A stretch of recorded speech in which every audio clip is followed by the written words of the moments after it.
بسم اللہ الرحمن الرحیم وصلی اللہ علی النبی الکریم رب اشرح لی صدری ویسر لی امری واحلل عقدۃ من لسانی یفقہوا قولی۔ آج جون 2013 کی 16 تاریخ ہے۔ آج کا ٹاپک ہے دا کانسیپٹ آف ڈیوائن نصرت، یعنی خدائی مدد کا اصول۔ قرآن میں بتایا گیا ہے کہ اللہ کی نصرت کے معنی ہوتے ہیں ہیلپ، مدد، اہل ایمان کو حاصل ہوتی ہے۔ یہ بات کئی جگہ آئی ہے۔ ایک آیت یہ ہے وَلَا يَنْصُرَنَّ اللَّهُ مَن يَنْصُرُهُ، یہ سورہ الحج کی آیت ہے۔ وَلَا يَنْصُرَنَّ اللَّهُ مَن يَنْصُرُهُ، اللہ ضرور ہی مدد کرے گا جو اس کی مدد کرے گا۔ ایک اور جگہ ہے کہ کان حقاً علینا نصر المؤمنین، ہمارے اوپر واجب ہے کہ ہم اہل ایمان کی مدد کریں۔ تو نصرت کا جو تصور ہے وہ قرآن میں موجود ہے، لیکن تفسیروں میں کوئی واضح بات نہیں کہ نصرت کیا ہے۔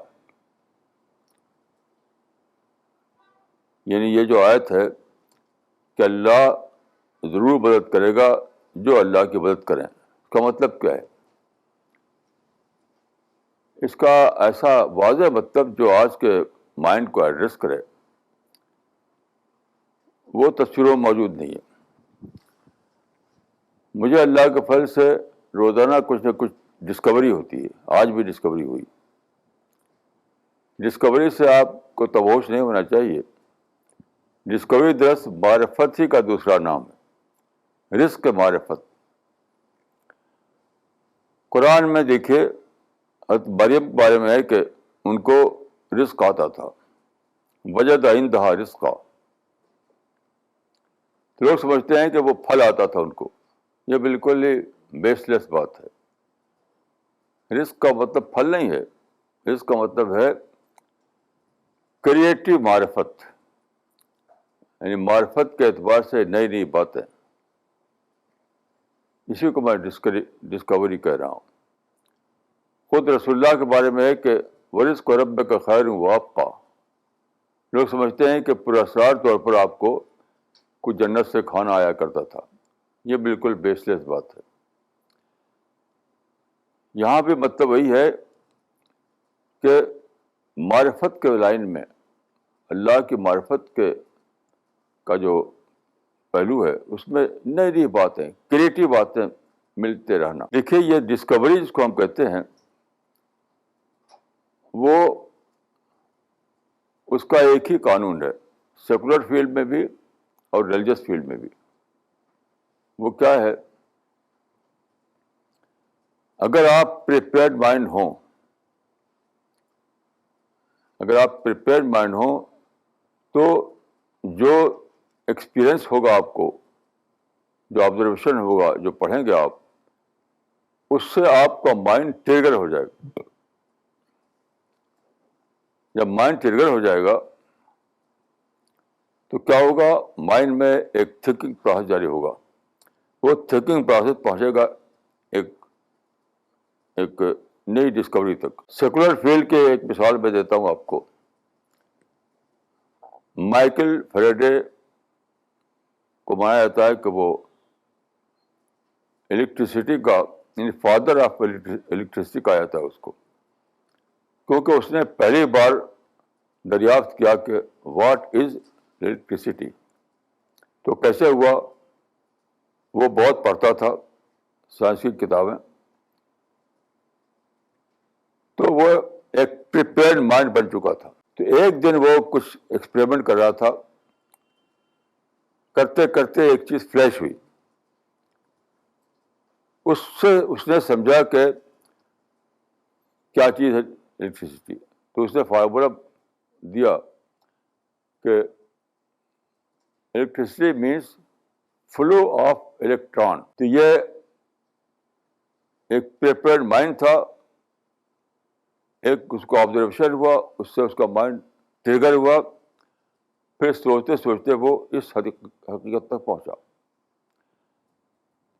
ایسے ہی ہوتا ہے مذہب کے معاملے میں بھی. اگر آپ مذہب کے معاملے میں, اسلام کے معاملے میں ایک پریپیئرڈ مائنڈ ہو, آپ نے قرآن کو خوب پڑھا ہو, حدیثوں کو خوب پڑھا ہو, اور اس پر سوچتے رہتے ہوں, تو کیا ہوگا, جب کوئی چیز سامنے آئے گی تو آپ کا مائنڈ ٹریگر ہو جائے گا, پھر سوچتے سوچتے آپ ایک بہت بڑی حقیقت تک پہنچیں گے. تو آج کیا ہوا وہ میں بتاتا ہوں آپ کو. آج کے اخبار میں, یعنی 16 جون کے اخبار میں ایک نیوز ہے. وہ نیوز دیکھیے, یہ ہے, جناح ہاؤس ڈسٹرائڈ.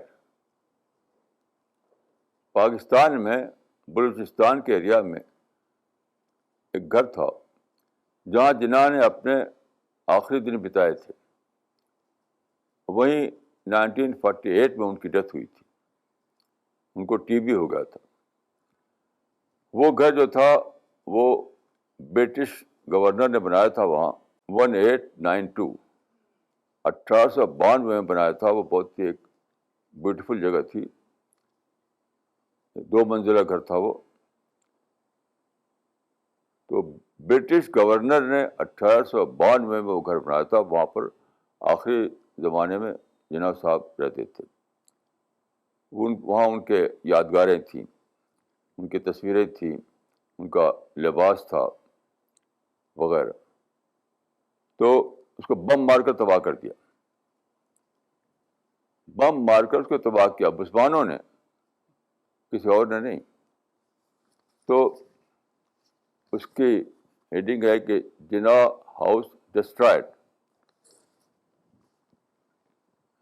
جناح صاحب کے بارے میں آپ کو معلوم ہے کہ پاکستان میں ان کا کوئی نام نہیں لے سکتا تھا. ان کو کہا جاتا تھا قائد اعظم.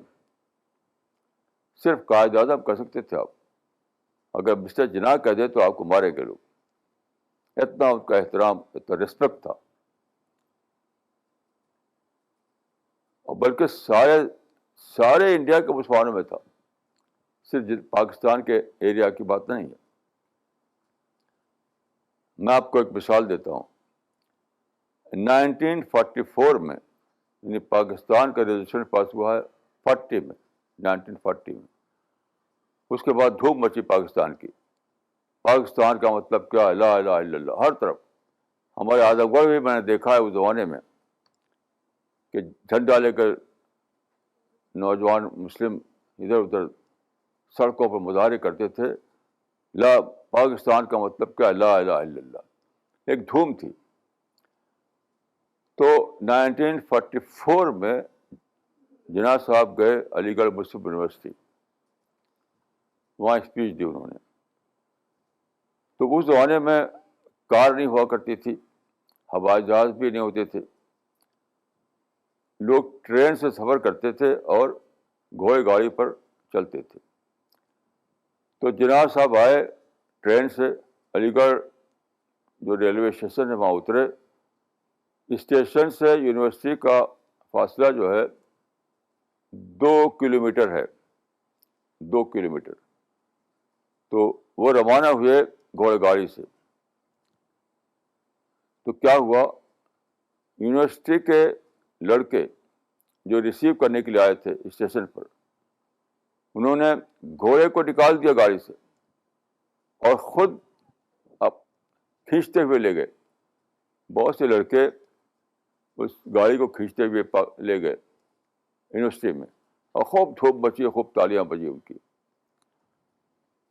تو غرض ہے کہ پورے انڈین سب کانٹیننٹ میں دھوم تھی جناح صاحب کی.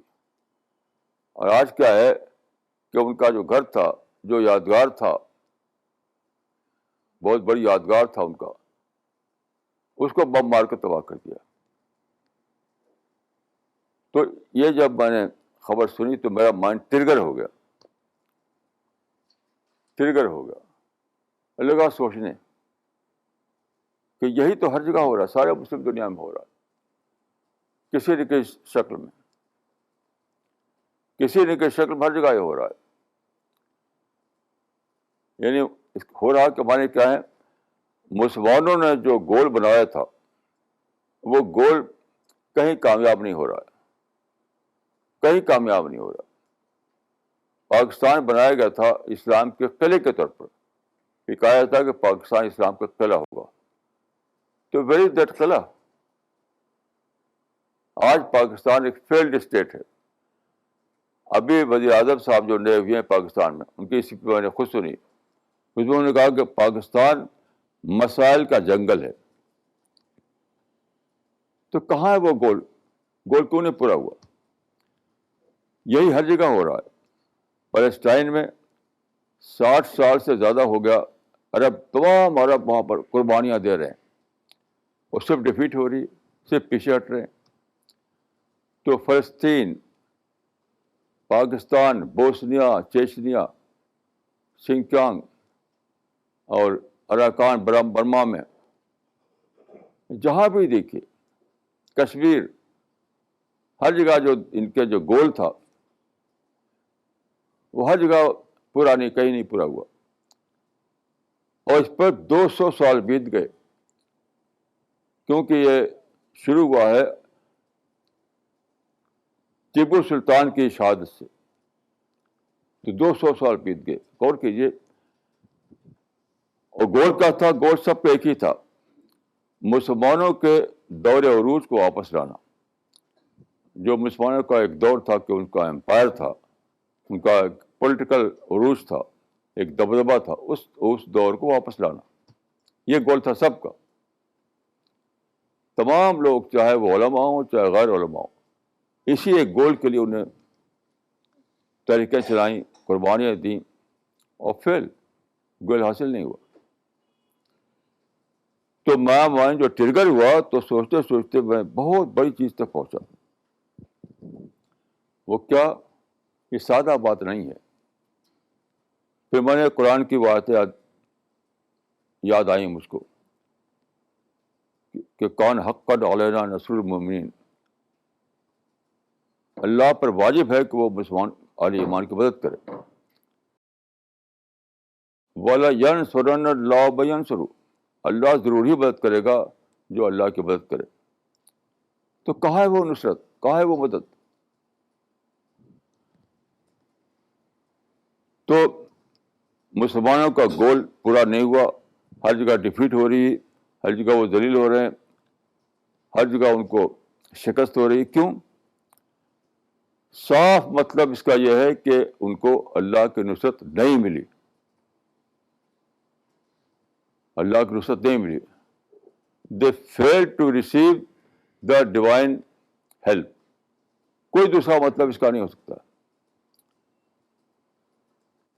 یہ بہت زیادہ سوچنے کی بات ہے. جب میں نے سنا ان کی اسپیچ، یعنی پاکستان کے پرائم منسٹر ابھی جو ہوئے ہیں نواز شریف، تو پرائم منسٹر بننے کے بعد انہوں نے ایک اسپیچ دی ہے جو انٹرنیٹ پر موجود ہے، آپ اس کو سن سکتے ہیں. اس نے اپنی زبان سے کہا کہ پاکستان مسائل کا جنگل ہے. پاکستان اس وقت مسائل کا جنگل ہے. اس کو سوچتے ہی دوبارہ میرا مائنڈ ٹریگر ہوا. اس کا مطلب پاکستان مسائل کے پیٹ میں ہے، بلکہ ساری مسلم دنیا مسائل کے پیٹ میں ہے. پھر مجھے یاد آئی وہ سورہ الصافات میں جو حضرت یونس علیہ السلام کے بارے میں ہے، وہ معاملہ. حضرت یونس علیہ السلام اللہ کے پیغمبر تھے. وہ 8ویں صدی قبل مسیح، یعنی 8 سینچری BC میں آئے عراق کے ایک شہر میں، جس کا قدیم شہر تھا وہ نینوا. اب آرکیالوجی سے اس کی کھنڈرات دریافت ہوئے ہیں. تو یہ واقعہ ہے 8ویں صدی قبل مسیح کا. وہاں آئے وہ، اور انہوں نے وہاں کے لوگ مشرک تھے، شرک یعنی اللہ کے سوا دوسروں کو پوچھتے تھے، تو انہوں نے ان کو توحید کا پیغام دیا، انہوں نے نہیں مانا، مخالفت ہوئی ان کی. اس کے بعد ان کو غصہ ہو گئے، غصہ ہو کر کے انہوں نے نینوا چھوڑ دیا اور چلے گئے باہر. تو ایک واقعہ گزرا جو آپ پڑھ سکتے ہیں تفسیروں میں، وہ وہاں جو دجلہ بہت بڑی ندی تھی، دجلہ میں ان کو گر گئے وہ دجلہ میں کے پانی میں. تو وہاں پر مچھلی، بڑی مچھلی نے نگل لیا ان کو، غالباً وہ ہیل مچھلی ہوگی شاید. تو مچھلی کے پیٹ میں وہ کچھ دن تک رہنا پڑا ان کو، یہ قرآن میں لکھا ہوا. پھر نکلے وہ، تو مچھلی کے پیٹ کے اندر ہی اندر انہوں نے توبہ کیا. توبہ کے معنی کیا ہے؟ یہ کہا کہ میں نے غلطی کی اور یہ عزم کیا کہ میں دوبارہ جاؤں گا نینوا کے لوگوں کی طرف. یعنی مدعو کو چھوڑ کر کے چلے گئے غصے میں. یہ اللہ کو پسند نہیں ہے. اگر آپ مدعو کو چھوڑ کر غصے میں چلے جائیں باہر، اس سے پہلے کہ اتمام حجت کیا ہو آپ نے، تو اللہ پسند نہیں آتا اس کو. تو وہ چلے گئے مچھلی کے پیٹ میں. تو مچھلی کے پیٹ میں وہ غالباً ویل مچھلی تھی. انہوں نے توبہ کیا، استغفار کیا، اور اللہ سے کہا کہ خدا مجھے اگر اس پیٹ سے تو نکالے تو میں دوبارہ جاؤں گا ان کے پاس غلطی کی تلافی کے لیے. تو دوبارہ گئے، اور کیا ہوا کہ پھر وہ نینوا کے لوگ، یعنی اس کی تفصیل آپ دیکھ سکتے ہیں بائبل میں، زیادہ تفصیل اس کی ہے کہ وہ سب بادشاہ جو تھا، بادشاہ خود اس نے قبول کیا حضرت یونس کی دعوت کو، اور پوری قوم حضرت یونس کے پیغام کو مان گئی. یہ ہوا واقعہ. اس کا ذکر کرتے ہوئے سورہ الصافات میں یہ آیت آئی ہے کہ لَلَبِثَ فِی بَطْنِهِ إِلَىٰ یوم یبعثون، کہ اگر یونس توبہ نہ کرتے اور دوبارہ مدعو کی طرف لوٹنے کے لیے راضی نہ ہوتے تو پڑے رہتے قیامت تک وہ مچھلی کے پیٹ میں. لَلَبِثَ فِی بَطْنِهِ إِلَىٰ یوم یبعثون، قیامت تک وہ مچھلی کے پیٹ ہی پڑے رہتے وہ. اس سے میں نے یہ سمجھا ہے کہ تو پوری امت مسلمہ اس وقت مچھلی کے پیٹ میں، یعنی مسائل کے پیٹ میں، اور وہ نکل نہیں سکتی اس سے جب تک کہ وہ وہی کام نہ کرے جو حضرت یونس علیہ السلام نے کیا. اب دیکھیے کہ مسلمانوں نے کیا کیا. مسلمانوں نے وہی کیا کہ بدو قوم میں سے غصہ ہو گئے. وہ انگریزوں سے غصہ ہوئے، امریکن سے غصہ ہوئے، ہندو سے غصہ ہوئے، ہر جگہ مدعو سے غصہ ہو کر لڑائی شروع کر دیا انہوں نے. یہ پوری 200 سال جو ہے، 200 سال کا جو جس کو کہتے ہیں جہاد، وہ جہاد نہیں تھا، وہ مدعو سے غصہ ہو کر مدعو کے خلاف لڑائی چھیڑنا. کہیں انگریزوں سے لڑ رہے ہیں، کہیں فرانس والوں سے لڑ رہے ہیں، کہیں امریکہ سے لڑ رہے ہیں، کہیں ہندو سے لڑ رہے ہیں، کہیں چین سے لڑ رہے ہیں، کہیں برما کی گورنمنٹ سے لڑ رہے ہیں. ہر جگہ لڑائی، اور اس کو کہتے ہیں جہاد. یہ جہاد نہیں ہے، یہ جہاد نہیں، یہ مدعو سے یعنی غلط طور پر غصہ ہو کر اس کو دشمن سمجھنا اور اس کو لڑائی چھڑ دینا. تو پیغمبر بھی اگر ایسا کرے تو وہ معاف نہیں ہوتا، وہ مچھلی کے پیٹ جانا پڑتا ہے اس کو. تو امت مسلمہ نے ایسے کر رکھا ہے. تو اس کو میں کہوں گا کہ اس وقت پوری امت مچھلی کے پیٹ میں ہے. مسجدوں کے جو بھیڑ بھاڑ ہے اس کے باوجود مچھلی کے پیٹ میں ہے. وہ جماعتوں کے جلسے جو ہو رہے ہیں اس کے باوجود مچھلی کے پیٹ میں ہے. جو کتابیں چھپ رہی ہیں اس کے باوجود مچھلی کے پیٹ میں ہے. اسلام کے نام پر یہاں وہاں ہنگامے ہیں، نعرے ہیں، دھوم ہے، اس کے باوجود مچھلی کے پیٹ میں ہے، وہ مسائل کے پیٹ میں. اور اس آیت کی روشنی میں کہتا ہوں کہ قیامت تک کے مسائل کے پیٹی میں رہیں گے، کبھی نکلنا نصیب نہیں ہوگا ان کو. لَلَبِثَ فِی بَطْنِهِ إِلَىٰ یَوْمِ یبعثون. پوری امت مسلمہ اس آیت کو لے کر میں کہتا ہوں کہ قیامت تک مسائل کے پیٹ میں رہے گی جب تک وہ اللہ کی طرف نہ لوٹے. وہ لوٹنا کیا ہے؟ دیکھیے یہ آیت کو قرآن کے تفسیر میں پڑھیے. مصیبت یہ ہے کہ تفسیر میں کوئی بات واضح نہیں ہوتی، اس لیے لوگوں کا ذہن نہیں بنتا. یہ جو آیت ہے وَلَيَنْصُرَنَّ اللَّهُ مَن يَنْصُرُهُ، اس کا مطلب کیا ہے؟ اللہ مدد کرے گا اس کی جو مدد کرے اللہ کی. اللہ کی مدد کیا ہے؟ وہ صرف ایک ہے، وہ ہے دعوت اللہ. دعوت اللہ، دعوت اللہ کو اللہ نے اپنی مدد کرنا کہا ہے، اور دعوت اللہ کا کام جب کرے گی امت تو اس کو اللہ کی مدد حاصل ہوگی. تو بالکل صاف طور پر یہ سمجھ لیجئے کہ اللہ کی نصرت کا جو وعدہ ہے وہ صرف ایک کام پر ہے، وہ ہے دعوت اللہ کا کام. یہ سب نہیں جو مسلمان کر رہے ہیں ادھر ادھر، یعنی مسلمانوں کے دور عروج کو واپس لانا، مسلمانوں کا امپائر کھڑا کرنا، مسلم حکومت قائم کرنا، مسلمانوں کو سربلند کرنا، یہ سب بے معنی الفاظ ہے اللہ کے لیے، بالکل بے معنی الفاظ. ان چیزوں پر اللہ کی طرف سے نصرت نہیں آنے والی ہے. حتیٰ کہ مسجدیں بھرنے میں بھی نصرت نہیں آنے والی ہے. آپ مسجدیں بھریں اور جو اللہ کے بندے ہیں ان کو آپ دعوت نہ پہنچائیں تو مسجدوں میں سارے مسلمان جا کر نماز پڑھنے آ کر فرض کیجیے. 1 بلین مسلمان جو دنیا میں بستے ہیں، ایک ایک مسلمان مسجد پہنچ جائے لیکن موضوع سے نفرت کریں، موضوع پر دعوت اللہ کا کام نہ کریں، موضوع پر بم ماریں، تو قرآن کی روشنی میں کہوں گا کہ پھر بھی وہ مچھلی کے پیٹ میں رہیں گے، پھر بھی وہ بسال کے پیٹ میں رہیں گے. ایک ایک مسلمان جا کر مسجد میں نماز پڑھے لیکن مدعو کو چھوڑ رکھا ہو، انہوں نے مدعو سے نفرت کرتے ہوں، وہ مدعو کے خلاف بم مارتے ہوں، مدعو کو دشمن ڈکلیئر کر رکھا ہو، تو پھر بھی آپ مسائل کے پیٹ میں رہیں گے. آپ دھوم سے حج کر رہے ہیں، دھوم سے عمرہ کر رہے ہیں، دھوم سے نمازیں پڑھیں، دھوم سے روزے رکھیں، کچھ بھی کر رہے ہیں آپ اور کر رہے ہیں. اس وقت آپ جائیے مکہ مدینہ جائے تو وہاں اتنی بھیڑ رہتی ہے، حج کی بھیڑ، عمرہ کی بھیڑ، مسجدوں میں نمازیوں کی بھیڑ. بھیڑ تو ہر جگہ لگی ہوئی ہے، بھیڑ لگی ہوئی ہر جگہ. پھر بھی کیوں ایسا ہو رہا ہے کہ مسلمان حج کا ان کو ڈیفیٹ ہو رہی ہے؟ پھر بھی کو مسائل کے جنگل میں ہے وہ. اس کی ایک ہی وجہ ہے، ایک ہی وجہ ہے، وہ ہے مدعو قوم کو دشمن قرار دینا، مدعو قوم سے لڑائی چھیڑنا، مدعو قوم سے نفرت کرنا. اور سارے انسان آپ کے لیے مدعو ہیں.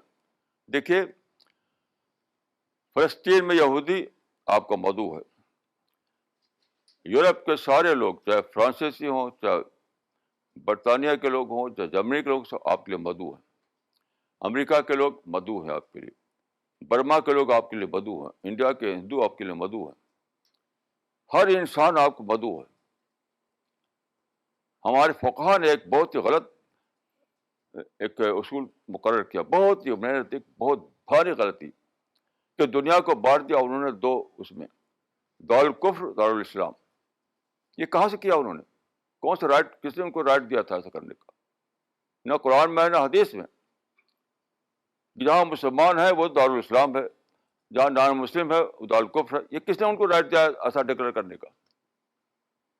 بلا شبہ یہ بیس لیس قانون ہے، بیس لیس قانون ہے، بیس لیس قانون ہے. ساری دنیا دارالانسان ہے، ساری دنیا دارالمدعو ہے. مسلمان اور نان مسلم کے بیچ میں ایک ہی رشتہ ہے، یاد رکھیے، دائی کا، بدو کا، شاہد کا، مشہود کا، اور کوئی دوسرا رشتہ نہیں، کوئی دوسرا رشتہ نہیں ہے. اور بدو کے لیے آپ کا فرض ہے خیر خواہی کرنا، مدعو کے لیے فرض ہے آپ کے دعا کرنا. جو بددعائیں کرتے ہیں مسلمان مسجدوں میں، یہ مسلمانوں ہی پر اس کا اتر رہا ہے، الٹا اتر رہا ہے ان کے اوپر. یعنی حرام ہے کہ آپ بدو کے خلاف بددعائیں کریں، بلا شبہ یہ فعل حرام مسجدوں میں ہو رہا ہے. یہاں سے لے کر امریکہ تک مسجدوں میں بددعائیں ہوتی ہیں، یہ بلا شبہ حرام ہے، اس میں کوئی شک نہیں. تو کیا حرام فعل پر آپ کو نصرت آئے گی؟ فعل حرام پر نصرت آئے گی آپ کو؟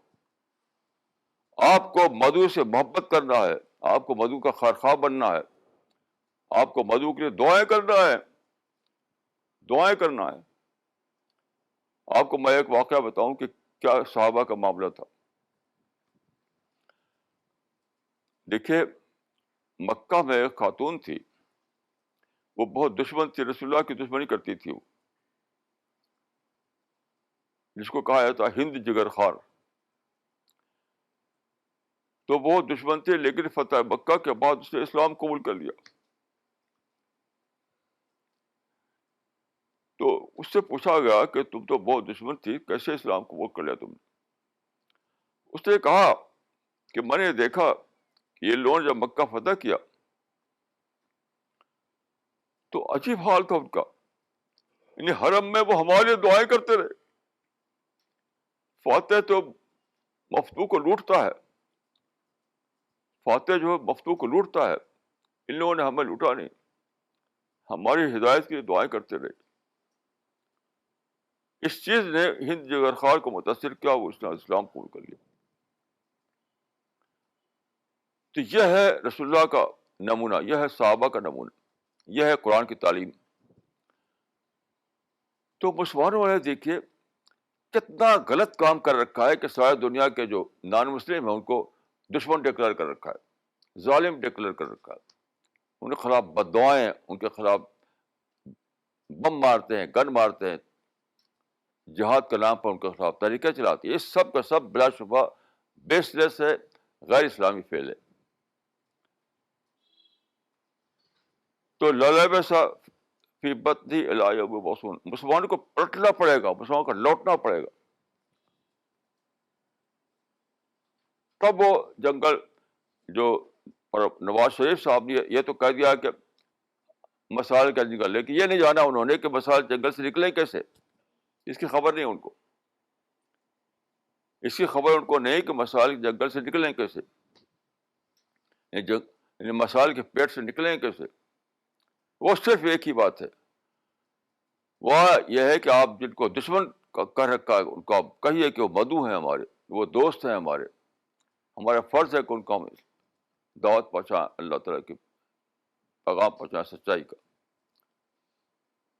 یہ جب تک یہ اس کو کہتے ہیں توبہ، جب تک یہ توبہ نہیں کریں گے اس وقت تک ناممکن ہے کہ مسائل ختم ہو، امپاسبل ہے۔ 200 سال سے مسائل نہیں ختم ہوئے تو اب کیسے ختم ہو جائیں گے؟ 200 سال کے اندر مسلمانوں نے جو قربانیاں دی ہیں وہ 1400 سال کی قربانی سے بھی زیادہ ہیں، اس سے زیادہ ہے، نتیجہ کچھ نہیں، نو ریزلٹ ایٹ آل۔ تو کیا تو اب تو ریئسس کرنے کا وقت آ گیا، ریوائز، پھر سے سوچنے کا وقت آ گیا، توبہ کرنے کا وقت آ گیا۔ تو توبہ یہی ہے جو حضرت یونس صلی اللہ علیہ وسلم نے کیا تھا۔ حضرت یونس صلی اللہ علیہ وسلم نے مدعو سے غصہ ہو گئے، مدعو کو سمجھا کہ یہ غلط لوگ ہیں، ان سے بائیکاٹ کیا، ان کو چھوڑ دیا، وہی مسلمان کر رہے ہیں زیادہ بڑے پیمانے پر۔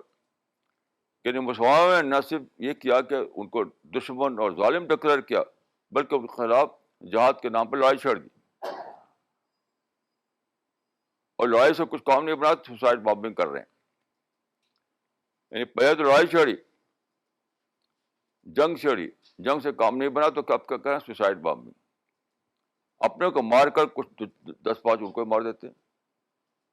یہ سب بلا شبہ اسلام میں اس کی کوئی جگہ نہیں ہے، کوئی جگہ نہیں ہے۔ آپ کو توبہ کرنی پڑے گی، آپ کو پلٹنا پڑے گا، آپ کو یہ ماننا پڑے گا we were wrong,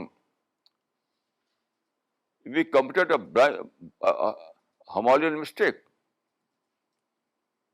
حضرت یونس صلی اللہ علیہ وسلم نے جو کیا تھا وہ آپ کو کرنا پڑے گا، کہ وہ توبہ کر کے اللہ سے معافی مانگ کر کے دوبارہ لوٹ کر گئے مدعو کی طرف، اور دوبارہ ان کو دعوت دی انہوں نے۔ ایسے آپ کو توبہ کر کے مدعو سے نفرت کو ختم کر کے لوٹنا پڑے گا آپ کو مدعو کی طرف۔ لوٹنے کے معنی کیا ہے؟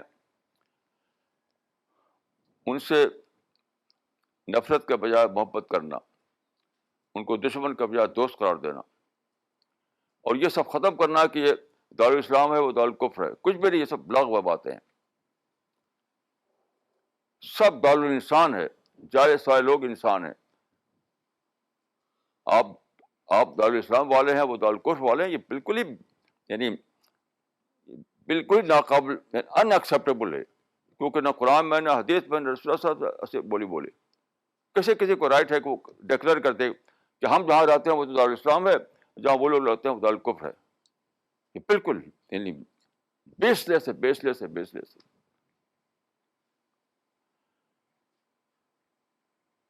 تو یہ جو اخبار میں خبر آئی ہے، جو میں نے دکھایا آپ کو، تو اس خبر کو پڑھ کر میرا مائنڈ ٹرگر ہو گیا اور یہ ساری باتیں ذہن میں آئیں.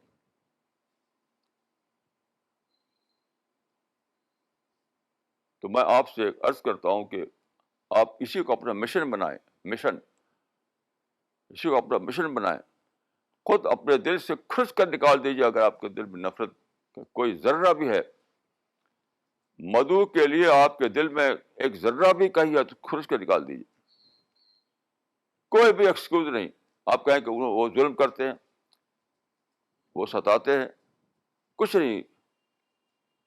کوئی ایکسکیوز ایکسیپٹیبل نہیں ہے. کوئی ایکسکیوز نہیں. آپ کو یونیلیٹرل طور پر انہیں فارگیو کرنا پڑے گا. یونیلیٹرل طور پر آپ کو ان سے محبت کرنی پڑے گی. یونیلیٹرل طور پر آپ کو ان کا دوست بنانا پڑے گا. یونیلیٹرل طور پر آپ کو ان کا خرخواہ بننا پڑے گا. کوئی ایکسکیوز اس معاملے میں نہیں ہے. کیوں؟ آپ کو اللہ کے ہاں دائی کا انعام لینا ہے. کہ آپ سمجھتے ہیں دائی کا انعام فری میں مل جائے گا؟ اسی دائی کو کہا گیا قرآن میں خیر امت. خیر امت کا مطلب نہیں کہ افضل امت. خیر امت کا مطلب افضل امت نہیں ہے. خیر امت کے معنی ہیں خدائی کام کو کرنے کی ذمہ داری دینا. جو اللہ کا جو کام ہے اس کو کرنے کی ذمہ داری دینا، اور پھر اللہ کے ہاں اس کا بہت بڑا انعام ملنا. یہ خیر امت آخرت کے لحاظ سے یاد رکھیے، دنیا کے لحاظ سے نہیں ہے. دنیا میں خیر امت آپ نہیں ہیں. آخرت میں آپ خیر امت قرار پائیں گے بشرطے کہ آپ نے دنیا میں اللہ کی ڈیوٹی انجام دی ہو.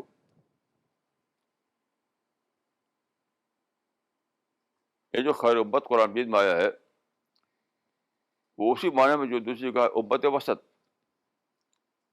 ایک جو آیا ہے کہ امت وسط ہے مسلمان، یعنی مڈل کمیونٹی ہے، بیچ کی امت ہے. بیچ کا مطلب کیا ہے؟ یعنی لوگوں کے اور رسول کے بیچ میں آپ ہیں. رسول سے آپ کو سچائی ملی ہے اور لوگوں تک آپ کو سچائی پہنچانی ہے. تو آپ مڈل کمیونٹی ہیں.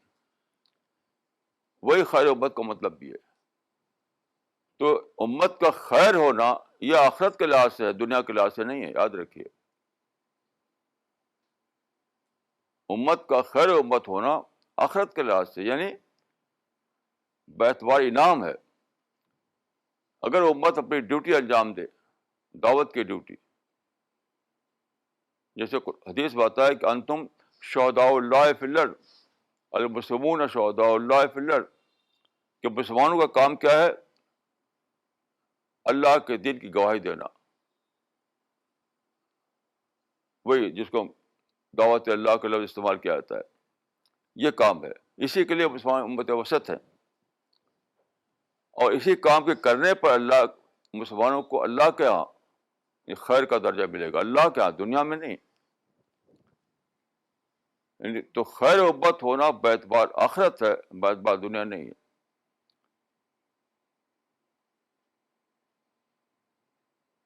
یہ ساری باتیں جو ہیں بہت زیادہ سوچنے کی ہیں، بہت زیادہ سوچنے کی ہیں، بہت زیادہ سوچنے کی ہیں. وہ وقت آ گیا ہے کہ آپ اپنی ساری انرجی، اپنی ساری توانائی، اپنا پیسہ، اپنا جو کچھ بھی آپ کے پاس ریسورسز ہیں وہ سب جھونک دیں دعوت اللہ کے کام میں. جھونک دیں. وہ وقت آ گیا ہے.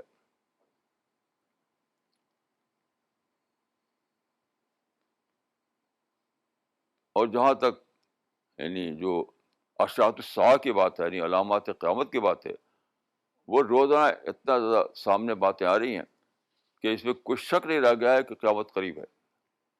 اس میں کوئی شک نہیں. علامات قیامت جو حدیثوں بتائی گئی ہیں وہ سب آئے دن کھل کر چلی آ رہی ہیں. تو قیامت قریب ہے. تو یہ لوگوں پر جو اللہ کا دین پہنچنا ہے وہ کب پہنچے گا؟ کب پہنچا بتائیے. رسول اللہ نے فرمایا تھا حجۃ الوداع کے موقع پر کہ فلیبلغ الشاہد الغائب، جو یہاں سن رہے ہیں میری بات ان کو پہنچا دے جو سن نہیں رہے، یعنی قیامت تک پہنچاتے رہیں. تو کب ہوگا یہ؟ کیا قیامت جب ختم ہو جائے گی، دنیا کو ختم ہو جائے گی تب ہوگا؟ قیامت سے پہلے پہلے سارے انسانوں تک اللہ کے دین کو پہنچ جانا ہے. قیامت سے پہلے پہلے تک.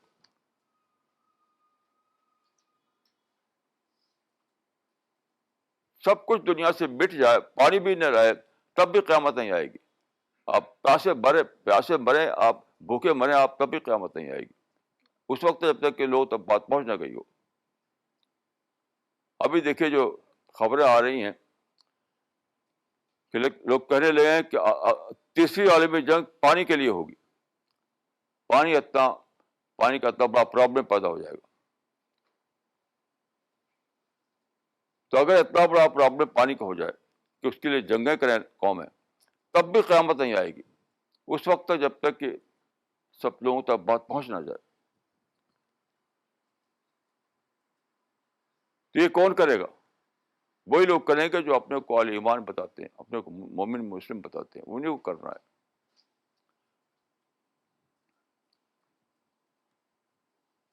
تو اللہ تعالیٰ نے اس خبر کو جب میں نے دیکھا تو مجھے لگا کہ اللہ تعالیٰ نے مسلمان کو ڈس اون کر دیا ہے. یاد رکھیے، ڈس اون کر دیا ہے. اور اس وقت تو اون نہیں کرے گا جب تک کہ مسلمان حضرت یونس کے علیہ السلام کے طریقے سے توبہ نہ کریں اور واپس نہ آئیں مدعو کی طرف. اس وقت تک اون نہیں کرے گا اللہ تعالیٰ دوبارہ ان کو. قرآن و حدیث کے مطابق یہ بات دو چار کی طرح ہے. یہ کوئی اوریٹری نہیں ہے، یہ کوئی گس نہیں ہے، یہ کوئی فرضی بات نہیں ہے. وہی بات میں کر رہا ہوں جو قرآن حدیث سے بالکل واضح طور پر ثابت ہے، واضح طور پر ثابت ہے.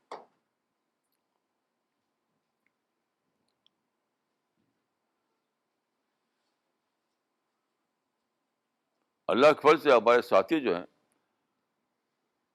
جگہ دنیا کے مختلف حصوں میں سرگرم ہیں. یہ بہت بڑی شکر کی بات ہے. اور سب سے بڑی جو چیز میں سوچتا رہتا ہوں روزانہ کہ میں تو کرسی پہ بیٹھا رہتا ہوں ایک کمرے میں اور روتا رہتا ہوں کہ خدا میں تو ایک عاجز بندہ ہوں، لیکن میرے جو ساتھی ہیں خود ہی پلان کرتے ہیں، خود ہی پیسہ خرچ کرتے ہیں، خود ہی اپنا وقت خرچ کرتے ہیں. میرے پاس ان کو دینے کے لیے کچھ نہیں. یہ ساتھی میرے دلی میں نہیں بلکہ دنیا بھر میں ہے. میرے پاس ان کو دینے کے لیے کچھ نہیں. وہ اپنے پاس سے پیسہ خرچ کرتے ہیں، خود پلان بناتے ہیں، اپنے وقت لگاتے ہیں، اور دنیا میں جہاں جہاں ممکن ہے وہ اللہ کا پیغام پہنچا رہے ہیں. کہیں پرسنلی پہنچا رہے ہیں، کہیں جا کر قرآن ڈسٹریبیوٹ کرتے ہیں، کہیں انٹرنیٹ کے ذریعے سے کر رہے ہیں. تو گلوبل لیول پر یہ کام کر رہے ہیں اللہ کے فضل سے، اور اپنے انیشیٹو کر رہے ہیں. میں تو صرف اٹھ کے دعا کرتا رہتا ہوں. بس میں اپنے آفس میں کرسی پہ بیٹھا ہوا صرف دعا کرتا رہتا ہوں. نہ میری کوئی ڈائریکشن ہے، نہ میرے کوئی پلان ہے، نہ کچھ نہیں. تو میں سوچتا ہوں، آج بھی سوچ رہا تھا کہ کیسا عجیب بات ہے کہ کیسے لوگ متحرک ہیں. کوئی سینٹرل پلاننگ نہیں، کوئی سینٹرل ڈائریکشن نہیں، کوئی ایسا سینٹر نہیں جہاں سے ان کو صبح شام بتایا جا رہا ہو کہ یہ کرو وہ کرو. خود ہی خود سب لوگ کر رہے ہیں. یہ بلا شبہ اللہ تعالیٰ کا معاملہ ہے. اللہ تعالیٰ کو یہ مطلوب ہے کہ قیامت سے پہلے اس کی بات، اس کا پیغام لوگوں تک پہنچ جائے. اس لیے اس نے لوگوں کو متحرک کر دیا ہے، لوگوں کو ایکٹیو کر دیا ہے. ورنہ کیسے ممکن ہے کہ لوگ اپنا وقت، اپنا پیسہ، اپنا سب کچھ لگائیں، خود ہی پروگرام بنائیں، خود ہی سوچیں، اس کو اپنے ذاتی کام کے طور پر کریں؟ کیسے ممکن ہے؟ صرف اس لیے ممکن ہے کہ اللہ تعالیٰ سب کے دلوں میں ڈال دیا ہے. اللہ تعالیٰ نے سب کے دلوں میں لوگوں کو ڈال دیا ہے بات. اور ہم سب لوگ ہیومن فیس ہیں، یاد رکھیے. اللہ تعالیٰ کو یہ کام مطلوب ہے کہ یہ پہنچے اللہ کی آواز لوگوں تک. تو جو لوگ، ہم لوگوں کو ایسے بھی لوگ ہیں جو جھوٹی خبریں پھیلاتے ہیں ہمارے بارے میں، بدنام کرتے ہیں ہمارے میں، جھوٹے پروپگنڈے کرتے ہیں ہمارے بارے میں. انہیں توبہ کر کے ہمارا ساتھ دینا چاہیے. انہیں توبہ کر کے ہمارا ساتھ دینا چاہیے. یہی تو وہ لوگ ہیں جو زمین پر اس کام کے لیے متحرک ہیں جس کے لیے رسول اللہ صلی اللہ علیہ وسلم نے کہا تھا کہ میرا پیغام ساری دنیا تک پہنچا دو.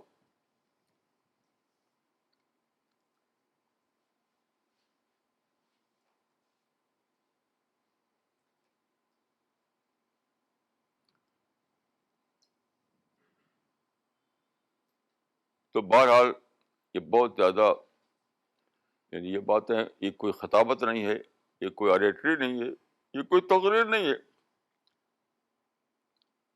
یہ دل کے ٹکڑے ہیں.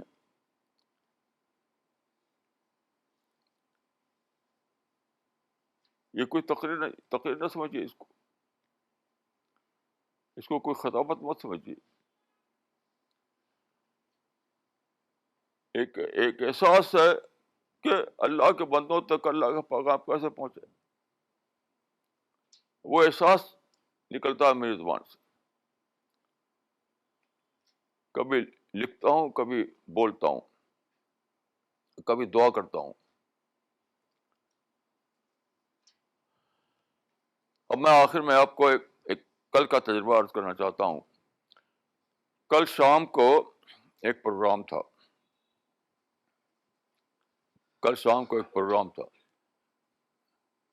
میں نے دلی میں اپنے آفس سے ایڈریس کیا لیبیا والوں کو. لیبیا میں کچھ لوگ جو اس دعوت کے کام میں ایکٹیو ہیں، وہاں سے انہوں نے ٹیلی فون کیا اور ویڈیو کال کے ذریعے سے انٹرنیٹ پر میں نے انہیں ایڈریس کیا. آپ جانتے ہیں کہ دلی اور طرابلس کے بیچ میں تقریباً 9,000 کلو میٹر کا فاصلہ ہے.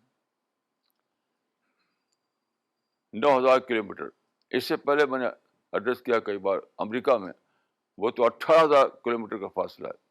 اور اس وقت جو میں بول رہا ہوں ساری دنیا میں جگہ جو لوگ سن رہے ہیں.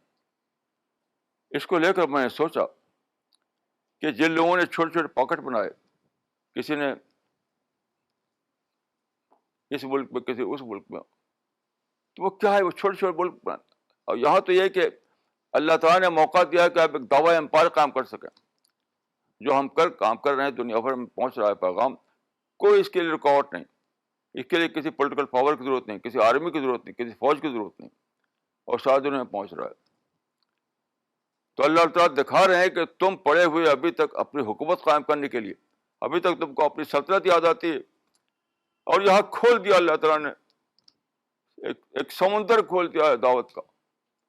دعوت کے فیلڈ میں مواقع کی اتنی کثرت ہے، اور تمہاری جو پولیٹیکل عروج جو تم چاہتے ہو وہاں تمہیں کچھ ملنے والا نہیں، وہاں تمہیں ذلت ملے گی. یعنی پولیٹیکل چٹان پر اگر تم ٹکراتے رہو گے تو صرف تباہی ہے. وہ دکھا دیا اللہ تعالیٰ نے. اور دوسرا آپ دیکھیے، آپ جو کام کر رہے ہیں تو ساری دنیا میں ہم دعوی ورک کر رہے ہیں. ایک دعوی امپائر کا ساری دنیا میں پھیلا ہوا انٹرنیٹ کے ذریعے سے اور پرنٹ میڈیا، الیکٹرانک میڈیا کے ذریعے سے. کیسی عجیب بات ہے. جہاں راستے بند ہیں وہاں مسلمان ٹکرا رہے ہیں، جہاں راستے کھلے ہوئے ہیں وہاں کچھ کر نہیں کام. تو میری دعا ہے کہ اللہ تعالیٰ ہم کو عقل دے، ہم اس اللہ تعالیٰ کے اس اشارے کو سمجھیں کہ کام وہاں نہیں ہے جہاں تم قربانی دے رہے ہو پولیٹیکل چٹان پر. کام یہاں ہے جہاں دعوت کے سارے میدان کھل رہے ہیں، یہاں پہ کام کرو. اللہ تعالیٰ میری اور آپ کی مدد فرمائے. اقول قولی ھذا واستغفر اللہ لی ولکم اجمعین.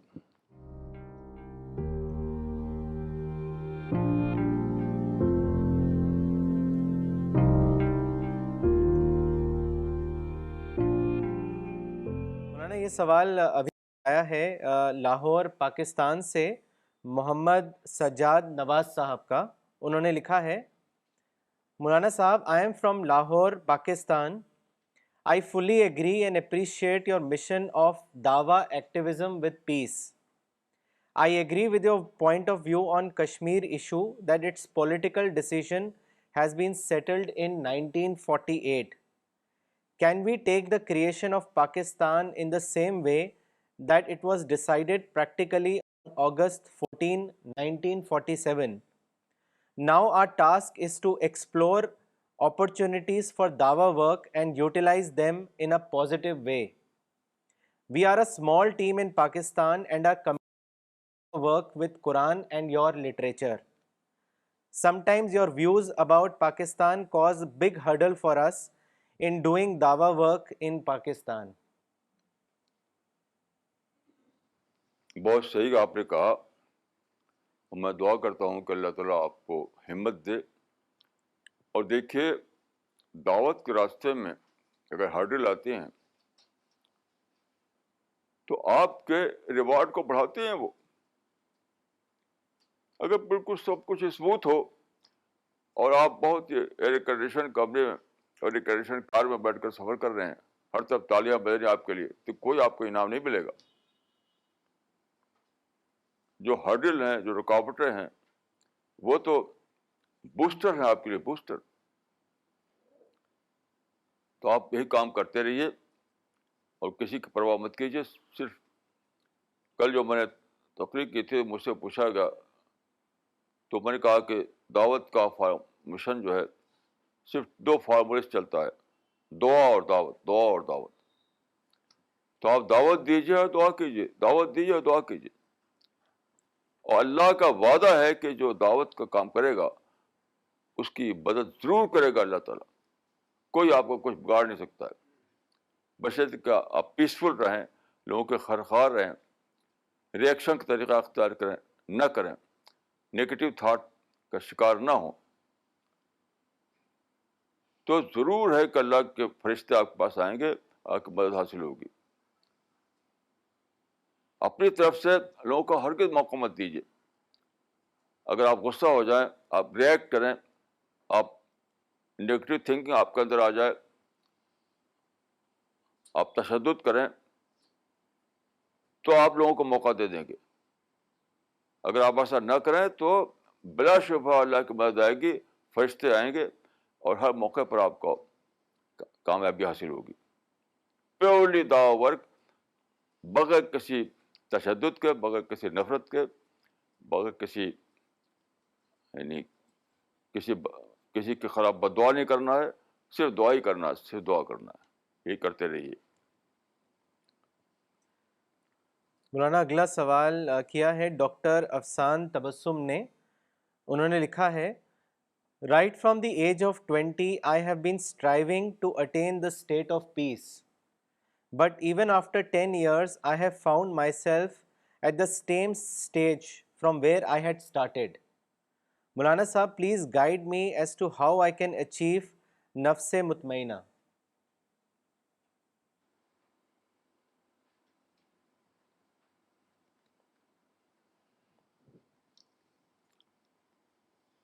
دیکھیے، نفس مطمئنہ کا لفظ جہاں آیا ہے جس سورہ میں، اسی سورہ میں اس کا جواب بھی موجود ہے: یا ایتھا النفس المطمئنہ ارجعی الی ربک راضیۃ مرضیہ. یعنی راضی ہونا اللہ کے پلان پر، راضی ہونا جو آپ پر بیتتا ہے اس کے اوپر. یعنی جو کچھ آپ پر بیتتا ہے، چاہے آپ کی فیملی میں بیتے، آپ کے پڑوس میں بیتے، آپ کے ملک میں بیتے، جس کو لوگ کہتے ہیں ظلم اور سازش اور کیا کیا، یہ سب اللہ کی طرف سے ٹیسٹ پیپرس ہیں, اللہ کی طرف سے امتحان کے پرچے ہیں, تو آپ کو اس پر راضی ہونا پڑے گا. یا ایتھا النفس المطمئنہ ارجعی الی ربک راضیۃ مرضیہ. اس کا مطلب ہے کہ اس وقت تک جب کہ آپ اللہ سے ملیں تب تک آپ کو راضی ہونا.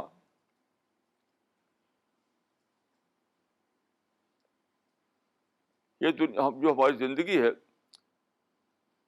آخرکار ہمیں اللہ سے ملنا ہے, اس وقت تک ہمیں راضی رہنا ہے ان سب صورتحال پر جو پیش آ رہا ہے, یہ سمجھ کر کہ اللہ کی طرف سے,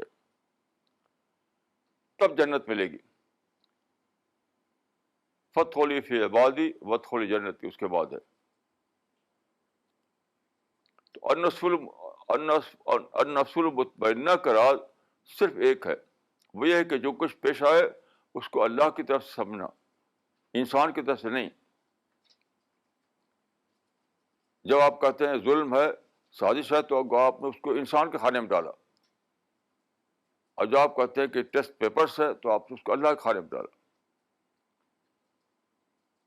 یاد رکھیے یہ سمپل فارمولہ ہے کہ جو کچھ آپ پر بیتتا ہے, اگر آپ نے کہا کہ دیکھو ہمارے خلاف سازش ہو رہی ہے, دیکھو ہمارے خلاف ظلم ہو رہا ہے, دیکھو ہمارے خلاف دشمنی کی جا رہی ہے, تو اس کا مطلب ہے کہ جو کچھ ہوا اس کو آپ نے ڈالا انسان کے کھانے میں. لیکن اگر آپ یہ کہیں یہ تو ٹیسٹ پیپرس ہیں, یہ تو امتحان کے پرچے ہیں, یہ تو پیش آ نہیں آنا ہے, تو آپ نے اس کو ڈالا اللہ کے کھانے میں. تب کیا ہوگا؟ تب آپ کو النفس المطمئنہ ملے گا, اور تب کیا ہوگا؟ تب آپ کو اللہ کی مدد آئے گی, اور تب کیا ہوگا؟ فرشتے آپ کو آئے گئے خوشخبری دینے کے لیے, جیسے قرآن مجید میں ہے, اور پھر انشاءاللہ آپ کے جنت کے دروازے کھلے جائیں گے. یہ راستہ ہے جنت تک پہنچنے کا. دوسرا سوال ہے چنئی سے ہی مولانا اقبال عمری کا.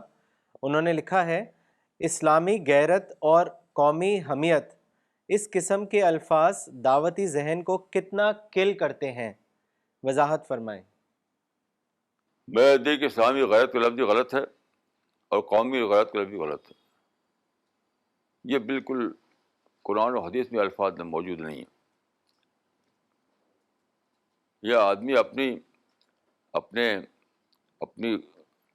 یعنی لوگوں کو جو نخوت ہوتی ہے, جو کبر ہوتا ہے اور جو بڑائی ہوتی ہے, اس کے تحت جو کچھ کرتے ہیں اس کو کہتے ہیں کہ اسلامی غیرت. وہ غیرت نہیں ہے, وہ تو ایک شیطان بول رہا ہے آپ کی زبان سے. غیرت کوئی چیز نہیں, غیرت از نتھنگ ان اسلام. یہ لفظ ہی میں اس کو غیر اسلامی سمجھتا ہوں. اسلام کا جو طریقہ ہے وہ کیا؟ صبر کرنا, برداشت کرنا, دوسروں کے لیے دعائیں کرنا, دوسروں کے لیے خیر خواہ بننا. اسلامی غیرت آئے گی تو آپ لڑیں گے, وہ اسلام ہے؟ وہ تو اسلام کی جڑ اکھاڑنا ہے. بہرحال میں نے جو کچھ پڑھا ہے میں سمجھتا ہوں کہ دونوں الفاظ غلط ہیں, اسلامی غیرت بھی اور قومی غیرت بھی. اس کے اسلام میں کوئی میرے نزدیک کوئی گنجائش نہیں ہے.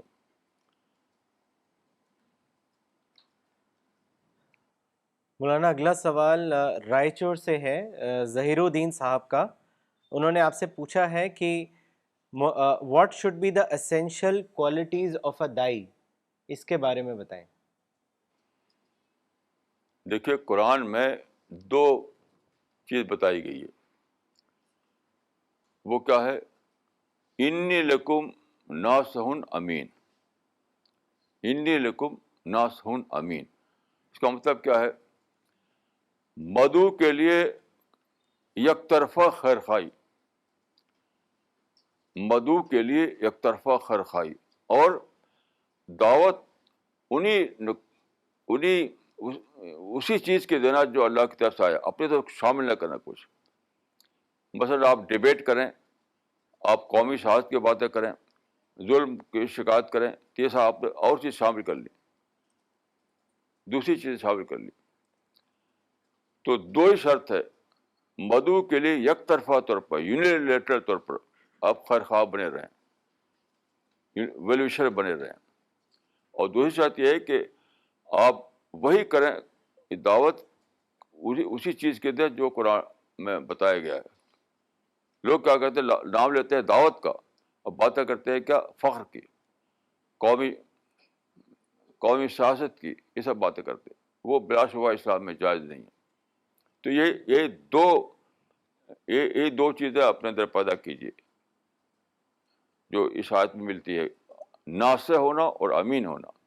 ناصح ہونے کے معنی ولوشر ہونا, امین ہونے کے معنی ہے کہ بہت ہی آنیسٹ ہونا اس معاملے میں کہ وہی بات, اسی بات کی دعوت دینا ہے جو قرآن میں بتایا گیا, کسی اور بات کو شامل نہیں کرنا اس میں.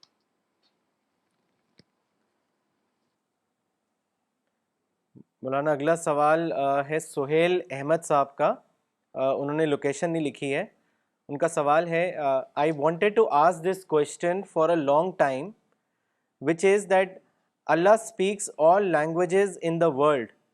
So why is it compulsory to recite namaz and Quran in Arabic?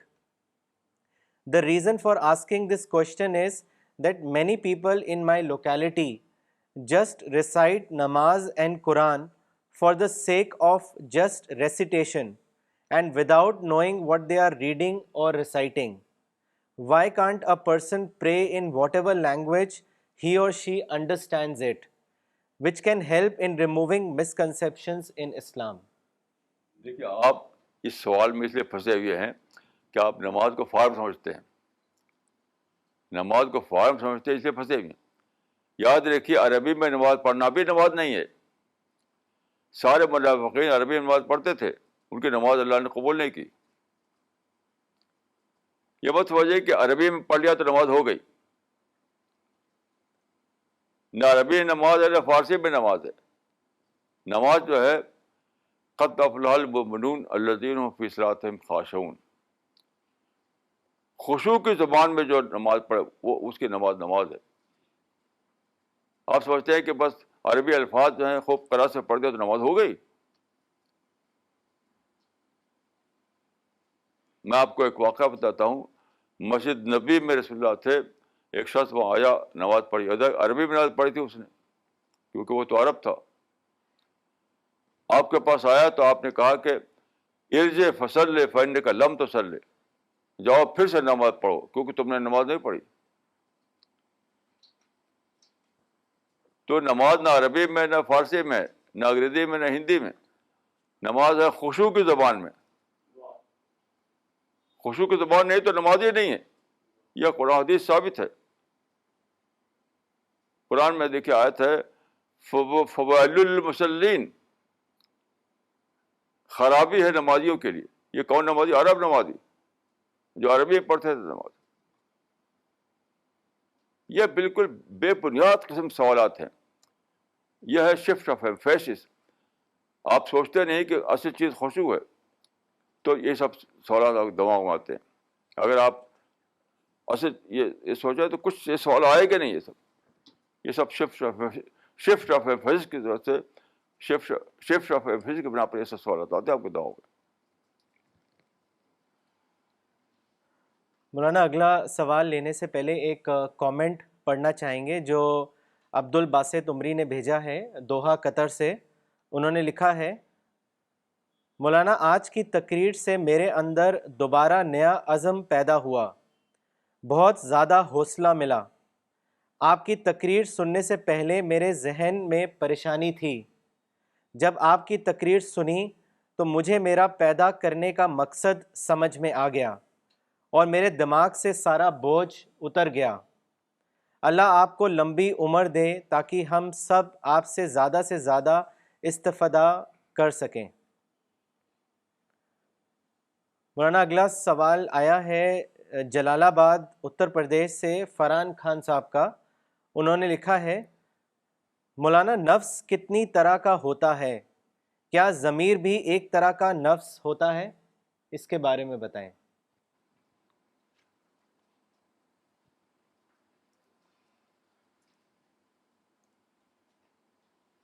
دیکھیے, قرآن میں تو دو لفظ استعمال ہوئے ہیں, تین لفظ استعمال ہوئے ہیں, نفس امارہ اور نفس مطمئنہ اور نفس لوامہ. نفس لوامہ نفس امارہ، نفس مطمئنہ. ان باتوں کو سمجھنے کے لیے میرے خیال سے آپ کتابیں پڑھیے. یہاں اس سوال سے کوئی وضاحت سے آپ بات کلیئر نہیں ہو سکتی ہے. آپ کتابیں پڑھیے، اس سے آپ بات سمجھ لیں گے. خاص طور پر ہماری جو تفسیر ہے تذکر القرآن، اس کا مطالعہ کیجیے. باقی 3 لفظ استعمال ہوئے ہیں قرآن مجید میں: نفس امارہ، نفس امارہ، نفس مطمئنہ اور نفس لوامہ. مولانا اگلا سوال دلی سے ہے، انس صاحب کا. انہوں نے آپ سے پوچھا ہے کہ how can we maintain discipline in our daily life, اس کے بارے میں بتائیں. اصل جڑ کی بات یہ ہے کہ لوگوں کے اندر خوف خدا نہیں. یہ سب سوالات جو آپ پوچھتے ہیں، یہ اللہ سے ڈرنے والا آدمی یہ سوال ہی نہیں کرے گا. یہ ایک ماں کیا پوچھے کہ کیسے میں اپنے بچے کو پالوں. جو ماں سے پوچھے وہ ماں دل میں بچے کی محبت نہیں ہے. کوئی ماں اگر پوچھے کہ بھائی مجھے بتاؤ کہ میں اپنے بچے کو کیسے پالو پوسوں، تو آپ جواب دیں گے اس کا. آپ کہیں گے اپنے دل کا جائزہ لو، تمہارے دل میں بچے کی محبت نہیں ہے، اس لیے یہ سب سوال کر رہی ہو. تو یہ سب سوالات نہیں ہیں. اس کی جڑ میں کیا ہے؟ لوگوں کو اللہ کا خوف نہیں، لوگوں کو جہنم کا ڈر نہیں، لوگوں کو جنت کا شوق نہیں، لوگوں کو میدان معاشر کا احساس نہیں کہ اللہ کے سامنے کھڑا ہونا ہوگا تو کیا پیش آئے گا وہاں. اس لیے یہ سب باتیں کرتے ہیں. You have to see the root cause. Root cause کیا ہے؟ دلوں میں خوف خدا نہیں، دلوں میں محبت الہی نہیں، دلوں میں جنت کا اشتیاق نہیں، دل میں آخرت والی سوچ نہیں. وہ چیز پیدا کیجیے، پھر اپنے آپ ساری باتیں آ جائیں گی. ماں کے دل میں اگر محبت ہے تو وہ خود پتہ ہے اس کو بچے لیے کیا کرے. وہ یہی معاملہ زندگی کے سارے معاملات کا ہے. مولانا اگلا سوال رائے پور سے ہے، ادریس صاحب کا. انہوں نے لکھا ہے واٹ از خوشو and how can we develop خوشو ان نماز، اس کے بارے میں بتائیں. خشوع نام ہے اپنے آپ کو ڈسٹریکشن سے بچانے کا. لوگ جیتے ہیں اپنی فیملی میں، اپنے جاب میں، یعنی منی کلچر میں، فرنیچر میں، اور پوچھتے ہیں کہ خشوع کیا ہے. خشوع نام ہے اس بات کا کہ آپ کو ڈسٹریکشن سے بچائیں گے تو اس کے بعد آپ کی نیچر جاگ اٹھے گی. اسی کا نام خشوع ہے. خشوع آلریڈی آپ کے نیچر میں موجود ہے، آلریڈی. کل موردی یولد علی الفطرہ، جو مطلوب انسان ہے وہ اللہ نے پیشی پیدا کر دیا ہے. جو مطلوب فطرت ہے وہ پیدا کر دیا ہے. لیکن ہم کیا کرتے ہیں؟ ہم اس کو کنڈیشننگ سے اس کو ڈھانپ دیتے ہیں. کنڈیشننگ اور ڈسٹریکشن یہی سب سے بڑی مصیبت ہے. اپنی کنڈیشننگ کو ڈی کنڈیشننگ کیجیے، اپنے آپ کو ڈسٹریکشن سے بچائیے، تو اس کے بعد جو چاہے گا وہ خشوع ہی ہے. وہ اپنے آپ ہی وہ جاگ اٹھے گا. خشوع کو الگ سے تھوڑی پیدا کیا جاتا ہے. خشوع الگ سے نہیں پیدا کیا جاتا. پانی پینے کا نام ہے پیاس بجھنا. پیاس بجھنا کوئی الگ چیز نہیں. کوئی پیاس کا بجھنا کوئی الگ چیز نہیں ہے. پانی پی لیا تو پیاس بجھ گئی. ایسے خشوع کوئی الگ چیز نہیں ہے. جب آپ بچاتے ہیں اپنے آپ کو ڈسٹریکشن سے، جب اپنی کنڈیشننگ کو توڑتے ہیں، تو اس کے بعد جو چیز آتی ہے وہ اسی کا نام خشوع ہے. خشوع کوئی مبہم چیز نہیں ہے، کوئی پراسرار چیز نہیں ہے. مولانا اگلا سوال دلی سے ہے، مس نغمہ صدیقی کا. انہوں نے لکھا ہے how can we prepare our minds, I know it is by thinking but with so many distractions what can we do. بھائی ایک صاحب نے ایسی سوال کیا تھا مجھ سے، تو میں نے کہا کہ آپ ہمارا سنڈے کا لیکچر ہے اس کو پڑھیے، اس کو برابر سنیے ریگولر. اس کا ڈیلی لیکچر بھی ہوتا ہے جس کو میں عمری لیکچر کہتا ہوں، اس کو بھی سنیے. اور جو لٹریچر ہے اس کو پڑھیے, اور جو منتھلی میگزین ہمارا رسالہ اس کو پڑھیے, اسپرٹ آف اسلام انگلش میں اس کو پڑھیے. بھائی یہ سب کیجیے, بس اس کے بعد سب ٹھیک ہو جائے گا. کوئی اس کا کوئی الگ سے فارمولہ نہیں ہے. سنڈے کلاس کو سنیے, عمری لیکچر کو سنیے, لٹریچر کو پڑھیے, تذکر قرآن کو پڑھیے, اس کے بعد اپنے آپ بھی سب باتیں آ جائیں گی. اسی کے لیے تو یہ مشن, اسی لیے یہ پورا مشن اسی کے لیے تو ہے, کوئی دوسرا مقصد نہیں اس مشن کا. مولانا اگلا سوال جودھ پور راجستھان سے ہے, محمد خالد صاحب کا. انہوں نے لکھا ہے, مولانا صاحب, if we develop positive attitude in Madhu, can we also consider it as part of dawa work? If we develop positive attitude in Madhu, then can we consider it also as part of dawa work? کہ مولانا مدعو کے اندر اگر positive خیالات اگر پیدا کریں وہ, تو کیا اس کو دعویٰ مدعو پیدا کرے, اپنے اندر پیدا کرے, مدعو پیدا کرے. جی پازیٹیو خیالات اپنے اندر پیدا کرے, مدعو میں کیسے پیدا کرے, دوسرے میں کیسے پیدا کرے؟ یہ کہیں کہ میں اپنے اندر اگر پازیٹیو تھنکنگ پیدا کروں تو کیا یہ پارٹ ہے دعوت کا؟ تو بلا شبہ پارٹ ہے دعوت کا. مدعو کے بارے میں اگر آپ اپنے دل سے نفرت نکالتے ہیں, مدعو کے بارے میں اگر آپ اندر سے تشدد نکالتے ہیں, تو بلا شبہ وہ دعوت کا پارٹ ہے. آج کل سارے مسلمان کیا حال ہے کہ جن لوگوں کو اللہ نے آپ کا مدعو بنایا ہے ان کو آپ نے دشمن بنا رکھا ہے. یہ خدا کی اسکیم کے خلاف چل رہے ہیں آپ. یعنی اللہ نے تو کہا تھا کہ تمہارے مدعو ہیں, ہم نے کہا, آپ نے کہا کہ نہیں یہ میرے دشمن ہیں. Here is the starting point. Here is the starting point. آپ کو ان سارے انسانوں کو انسان سمجھنا, انسانوں کو مدعو سمجھنا, انسانوں کو اللہ کا بندہ سمجھنا, اپنی ڈیوٹی سمجھنا ہے کہ میں دعوت دینا ان کو. یہ اسی ذہن کا نام ہے پازیٹیو تھنکنگ, اور اس کے بغیر دعوت کام نہیں ہو سکتا ہے. مولانا اگلا سوال دلی سے ہے, مس سعدیہ خان کا. انہوں نے لکھا ہے, is there a difference between unpleasant situation in which we end up due to our own doings and the situation which God puts us in for the purpose of testing us? نہیں, میرے خیال سے کوئی difference نہیں ہے. کہ کہنے کا طریقہ ہے, اسی بات کو کبھی اس طرح کہا تو کبھی اس طرح کہا تھا. وہ دونوں ایک ہی چیزیں ہیں.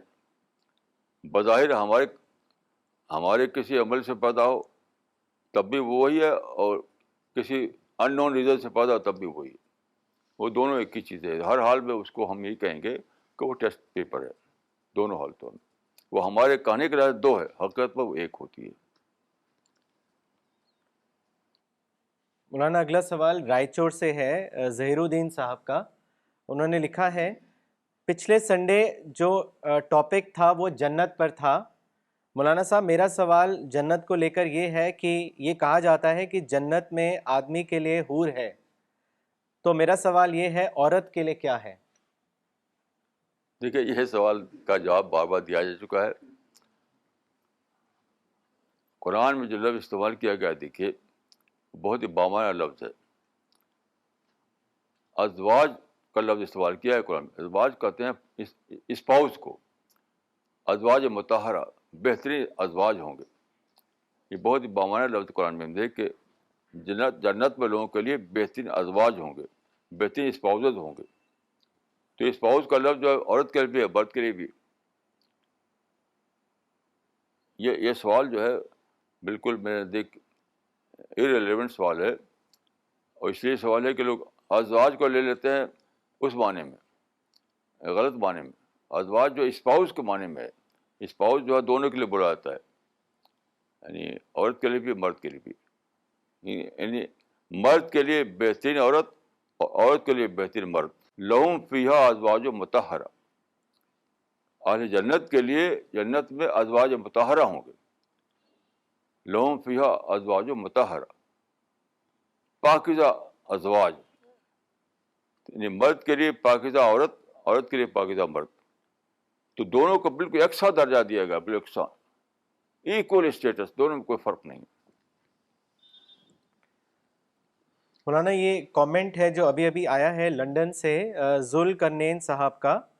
انہوں نے لکھا ہے مولانا صاحب may Allah bless you and your CPS team members with good health and happiness for speaking on topics which are so relevant to present day world in general and Muslims in particular. I thoroughly benefited from today's topic, particularly emphasis on being unilaterally well-wisher for Madhu.